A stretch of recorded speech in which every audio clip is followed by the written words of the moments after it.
Hello everyone, welcome to my channel. This is me Deepak Joshi.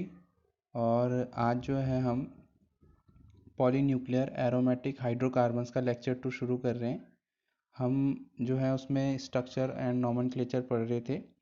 First type जो है ख़त्म हो गया था एंड आज जो है हम सेकंड टाइप का इसमें शुरू करेंगे। तो सेकंड टाइप का जो हमारे पास इसका स्ट्रक्चर आता है वो आता है ऑर्थोफ्यूज्ड और पेरीफ्यूज्ड पॉलीसाइक्लिक रिंग सिस्टम। ऑर्थो मतलब क्या होता है, हमने क्लास 12th में भी ये पढ़ा है, वैसे बेसिक है पर फिर भी मैं आपको एक बार फिर समझा देता हूँ। ऑर्थो का मतलब होता है यहाँ पे, जैसे मैंने ये रिंग बनाई है, राइट। तो ये रिंग आप देख रहे हो एक बेंजीन रिंग है और बेंजीन रिंग पे दो सब्स्टिट्यूएंट लगे हुए हैं एक्स एंड वाई, राइट।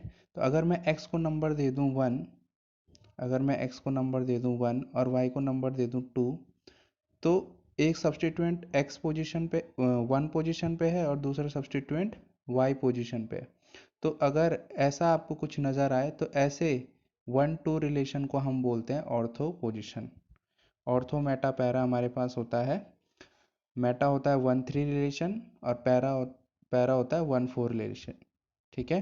तो 1 पे सब्स्टिट्यूएंट और 2 पे सब्स्टिट्यूएंट है, तो ऐसे उसको हम बोलते हैं, ऐसे रिलेशन को हम बोलते हैं ऑर्थो रिलेशन। तो इसी पर ये स्ट्रक्चर बेस्ड है। जैसे हमारे पास आता है बेंजोएट एनुलिन का, एनुलिन का स्ट्रक्चर है हमारे पास। यहाँ पे है, होता क्या है देखो, इस बेंजीन रिंग को देखो और इसको देखो, दोनों लगभग सेम है। इसकी पोजीशन 1 ये है, पोजीशन 2 ये है। तो 1-2 पे देखो दूसरी रिंग अटैच है, 2 पे जो है दूसरी रिंग अटैच है, राइट। तो 1-2 रिलेशन क्या होता है, ऑर्थो रिलेशन होता है, तो इसलिए इसको बोलते हैं ऑर्थोफ्यूज्ड, ठीक है। तो उसको, तो यहाँ पर देख रहे हो कि ये बेंजीन रिंग के इस वाली पोजीशन पे, इस वाली पोजीशन पे क्या है, सेकंड पोजीशन पे ये रिंग अटैच है, तो इसलिए इसको बोलते हैं ऑर्थो। और क्योंकि ये फ्यूज्ड रिंग है तो इसलिए इसको बोलेंगे फ्यूज्ड। तो ऑर्थोफ्यूज्ड या फिर पेरीफ्यूज्ड एक ही बात है, ठीक है। तो इसको हम बोलते हैं बेंजोएट एनिलीन। बेंजो कहाँ से आया, यहाँ पर जो है बेंजीन को आप वर्ड यूज़ करोगे बेंजो, एंथ्रासीन के लिए आप वर्ड यूज़ करोगे एंथ्रा, और नेप्थलीन के लिए यूज़ करोगे नेप्था, नेप्थो, ठीक है। तो ये बेंजीन रिंग के लिए हमने क्या लगाया यहाँ पे, बेंजो। अब ये 8 क्या दर्शा रहा है देखो, जो बड़ी रिंग है बेंजीन के बगल में, दैट इज़ ये वाली जो रिंग है, ये वाली जो रिंग है, इसमें देखो कितने कार्बन है टोटल। तो 1 2 3 4 5 6 7 और ये 8, तो टोटल 8 कार्बन है बड़ी रिंग में। तो जब ऐसी 6 मेंबर, मतलब जब ऐसी कोई रिंग हमारे पास आए जिसमें 6 से ज़्यादा कार्बन है और पाई बॉन्ड्स भी हैं, तो उनको हम बोलते हैं एनुलीन सिस्टम। इस वाली रिंग को देखो, इस वाली रिंग में क्या है, 8 कार्बन वाली रिंग भी है और जो है पाई बॉन्ड भी कंजुगेशन, पाई बॉन्ड भी ऑल्टरनेशन में, मतलब देखो double bond single bond, double bond single bond. तो ऐसी रिंग जहाँ पर पाई बॉन्ड्स हो बहुत सारे और 6 कार्बन से ज़्यादा कार्बन उस रिंग में हो, तो उसको हम बोलते हैं एनुलीन। तो यहाँ पर बेंजीन से वर्ड आया बेंजो। 8 क्या दर्शा रहा है, इस रिंग के टोटल नंबर ऑफ कार्बन्स, और एनुलीन हम मोर देन 6 कार्बन की जो रिंग होती है उसके लिए हम एनुलीन वर्ड यूज़ करते हैं, राइट। तो अभी हम जो है नेक्स्ट क्लासिफिकेशन पे आगे चलते हैं। नेक्स्ट टाइप जो आता है हमारे पास वो आता है हाइड्रोकार्बन कंसिस्टिंग ऑफ 4 और more orthofused benzene ring in rectilinear manner. Rectilinear manner in the sense यहाँ पे होता है लीनियर फैशन में, एक लाइन में। तो इनका नॉमेनक्लेचर ना बहुत सिंपल होता है। जैसे इसके मैं एग्जांपल लेता हूँ, तो आपको करना कुछ नहीं है इनके नॉमेनक्लेचर के लिए, टोटल नंबर ऑफ रिंग्स को गिनो। जब भी आपको क्या मिले, एक लाइन में बहुत सारी रिंग मिले, तो उनको टोटल नंबर उनकी रिंग्स गिनो। जैसे इस वाले सिस्टम में अगर मैं देखूं तो कितनी रिंग आ रही हैं, 1 2 3 4। 4 मतलब होता है टेट्रा, राइट। 4 का मतलब होता है टेट्रा, तो टेट्रा लगाना है और साथ में आपको सी ई एन ई ऐड कर देना है। सी ई एन ई इसलिए हम, क्योंकि इसमें ईन का वर्ड आ रहा है, ईन मतलब होता है एल्कीन, दे आर एल्कीन, देख रहे हो, क्योंकि पाई बॉन्ड जहाँ जाता है वहाँ एल्कीन ऑटोमेटिकली होता है। तो 4 रिंग के लिए वर्ड आ गया टेट्रा, और आपको प्लस अपने उससे सीन लगाना है, CENE, तो tetracene will be the name of this compound, right. जैसे नेक्स्ट एग्जांपल देखते हैं। यहाँ पर क्या है कि 5 रिंग जो है एक साथ एक लाइन में है, तो 5 के लिए वर्ड रूट यूज होता है पेंटा, ठीक है। और सीन आपको अपने आप प्लस CENE आपको अपने आप से ऐड करना है, तो पेंटा सीन। आई होप समझ आया हो आपको। अब जो हम नेक्स्ट आगे बढ़ते हैं, मोस्ट इम्पॉर्टेंट टॉपिक जो है, यहाँ से जो क्वेश्चन है आता ही है, पिछली बार भी आया था, aromaticity of polynuclear hydrocarbons. Aromaticity निकालने के लिए आते हैं, क्वेश्चन इस तरह से था, शायद मुझे पक्का याद नहीं है कि एरोमेटिसिटी हकल्स रूल क्या होता है उसको और किसी कंपाउंड से नेप्थलीन में था या एंथ्रासीन में था, उसमें पूछा हुआ था कि ये एरोमेटिक होगा या नहीं होगा, तो वो हकल्स रूल के हेल्प से हम उसको करते हैं। तो ये इम्पॉर्टेंट टॉपिक है, मैं पहले भी बोल रहा हूँ, अभी तक जो पीछे पड़ा वो ठीक है, पर ये बहुत इंपॉर्टेंट है। तो यहाँ पर हम एरोमेटिसिटी जो है हम हकल्स रूल के हेल्प से फॉलो कराते हैं। तो पहले हमें हकल्स रूल पता होना चाहिए। तो हकल्स रूल क्या बोलता है कि system should be fully conjugated. Fully conjugated का मतलब ये है कि ऐसा होना चाहिए, पाई बॉन्ड, डबल बॉन्ड होना चाहिए, फिर सिंगल, फिर डबल बॉन्ड, फिर सिंगल बॉन्ड, इसको बोलते हैं कंटिन्यू, इसको बोलते हैं फुल्ली कंजुगेटेड। तो ये जो रिंग है देख रहे हो, यहाँ पे पाई बॉन्ड, डबल बॉन्ड, या फिर single bond, double bond, single bond, double bond, तो कंटिन्यूटी में है, मतलब डबल बॉन्ड आ रहा है, फिर सिंगल बॉन्ड, फिर डबल बॉन्ड, फिर सिंगल बॉन्ड। तो ऐसे सिस्टम को हम क्या बोलते हैं, fully conjugated system, right. Continuity maintain रहनी चाहिए, पाई single, pi single, pi single, तभी जाके जो है उस पर हक्कस रूल फॉलो होगा, ध्यान रखना। दूसरा जो पॉइंट है हक्कस रूल का कि the ring should contains 4n+2 pi electrons. मतलब यहाँ पे ये है कि 4n+2 पाई इलेक्ट्रॉन होने चाहिए सिस्टम में। जैसे मान लो इसमें कितने टोटल पाई बॉन्ड कितने हैं, इसमें एक यहाँ पे, एक यहाँ पे, एक यहाँ पे, pi bond in the sense double bond. और एक पाई बॉन्ड बराबर होता है 2 इलेक्ट्रॉन, ठीक है। तो 3 पाई बॉन्ड बराबर 6 इलेक्ट्रॉन हो गए। तो अगर जो भी है 4n+2 के बराबर में, आपको अभी मैं आगे सिखाऊंगा, 4n+2 के बराबर में आपको जितने भी पाई इलेक्ट्रॉन उस रिंग में है वो यहाँ पे रख देने।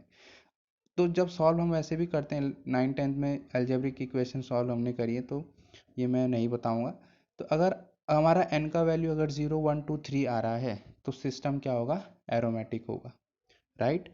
तीसरा जो इसका पॉइंट है वो ये है कि जो सिस्टम है शुड बी प्लेनर होना चाहिए। प्लेनर इन द सेंस, जैसे स्क्वायर हमारे पास होता है, स्क्वायर आपने देखा होगा, चतुर्भुज जिसे हिंदी में बोलते हैं, तो प्लेनर होना चाहिए, मतलब हर कार्बन जो है sp2 हाइब्रिडाइज होना चाहिए। अब ये sp2 हाइब्रिडाइज क्या होता है, ये तो खैर क्लास 12 की बात है, पर ये वैसे ज़्यादा इंपॉर्टेंट नहीं होता। जब हम एरोमेटिसिटी लगाते हैं, एरोमेटिसिटी का कंसेप्ट लगाते हैं मॉलिक्यूल्स को एरोमेटिक बताने में, तो ज़्यादा यूज़ नहीं होता।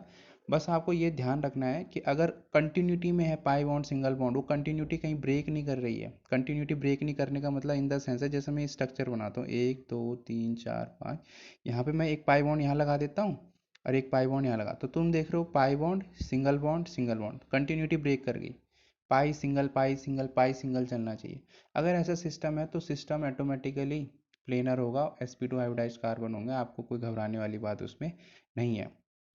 लास्ट पॉइंट जो है इसका सबसे इम्पोर्टेंट पॉइंट, कि जो हकल्स रूल है वो सिर्फ और सिर्फ आपका साइक्लिक सिस्टम में लगेगा। सिस्टम साइक्लिक होना चाहिए, ऐसे चेन वाला नहीं होना चाहिए, लीनियर नहीं होना चाहिए, ऐसा साइक्लिक होना चाहिए, इस तरह से। समझ गए आप लोग। अब जो हूँ मैं आपको नेक्स्ट स्लाइड पे लेके चलता हूँ। सी देख, बहुत ज़्यादा डिफ़िकल्ट होता है मोबाइल पे एजुकेशनल वीडियो रिकॉर्ड करना। पहले लिखो, फिर उसको अपलोड करो, फिर उसको रिकॉर्ड करो, फिर थंबनेल बनाओ। तो प्लीज़ आप लोग पढ़ें इसको, इसको हल्के में मत लेना भाई। और इतना काफ़ी है हमारे लिए जितना मैं करा रहा हूँ। तो अब हम देखते हैं एग्जाम्पल्स, ठीक है। तो एग्जाम्पल्स में हम सबसे पहले लेंगे बेंजीन का, ठीक है। तो बेंजीन जो है हमारे पास एरोमेटिक होता है, बचपन से पढ़ा है, लेकिन कैसे इस पे हकल्स रूल को फॉलो कराते हैं वो हम सीखते हैं।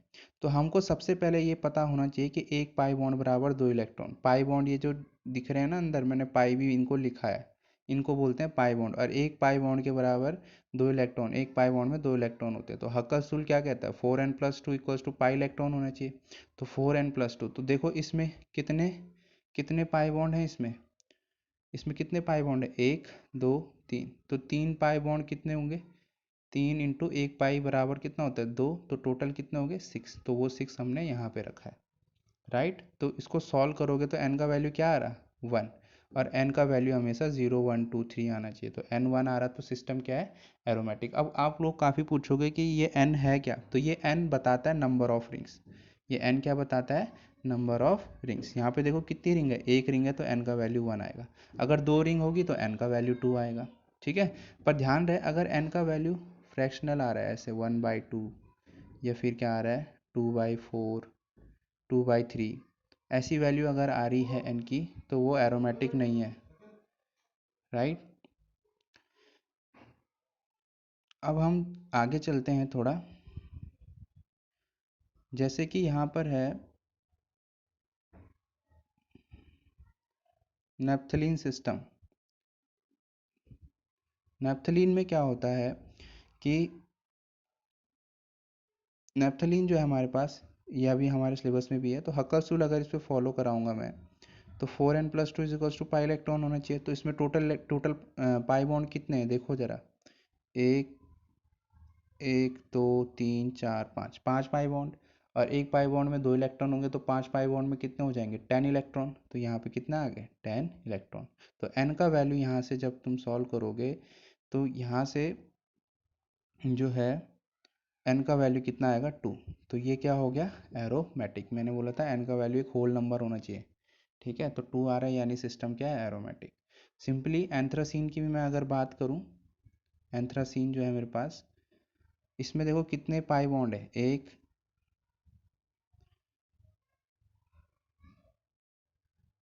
एक दो तीन चार पाँच छः सात, सात सात पाई बॉन्ड्स हैं, और एक पाई बॉन्ड में 2 इलेक्ट्रॉन होते हैं, तो सात में कितने हो जाएंगे 7 2 ज़ा 14, टोटल 14 इलेक्ट्रॉन। यहाँ पे मैंने अलग से कर भी रखा है, अगर कंफ्यूज होंगे तो देख लेना प्लीज़। तो यहाँ पे n का वैल्यू कितना आ जाएगा 3, तो ये क्या हो जाएगा एरोमेटिक हो जाएगा, राइट। अच्छा, अब एक आप लोगों के लिए क्वेश्चन होमवर्क है, अगर आप सीखना चाहते हैं और अगर एग्ज़ाम जस्ट पास करना चाहते हैं तो स्किप कर देना। तो इस जो अभी हमने पीछे डिस्कस करा था बेंजोएट एनुलिन, ये वाला जो स्ट्रक्चर है, इसको आप खुद ट्राई करो, ये हकलसुल इस पे लगाओ और देखो क्या n का वैल्यू एक इस तरह से आ रहा है 0 1 2 3 4, अगर आ रहा है तो ये एरोमेटिक होगा, अगर नहीं आ रहा है तो ये एरोमेटिक नहीं होगा, राइट। अब हम जो है इम्पोर्टेंट शुरू है, अब हमारा है कंपाउंड वाला। तो सबसे पहले हम इसमें पढ़ेंगे नेप्थलीन, आ जाता है नेप्थलीन सीधा 15 मार्क्स में, ठीक है। तो नेप्थलीन में हम सबसे पहले अभी हमने पढ़ा ये कि ये एरोमेटिक सिस्टम होता है, तो और बाईसाइक्लिक, बाईसाइक्लिक क्यों, क्योंकि 2 रिंग है, 2 के लिए बाई वर्ड यूज़ होता है, और साइक्लिक है, साइकिल है क्योंकि साइक्लिक रिंग है तो साइक्लिक यूज़ करा, और एरोमेटिक होता है अभी हमने हकल्स रूल से भी फॉलो करा लिया, ठीक है। ये वाइट क्रिस्टलाइन सॉलिड होता है, ठीक है, वाइट क्रिस्टल के फॉर्म में होता है, ठीक है। और इसका जो केमिकल फॉर्मूला है, जो ये स्ट्रक्चर दिया है, ये माइकल फेराडे ने दिया है, ठीक है, माइकल फेराडे, ये जो मैंने लिखा है यहाँ पे। तो आई होप आपको समझ आया हो थोड़ा बहुत, या कह लें जितना भी समझ आया, and thank you, happy learning.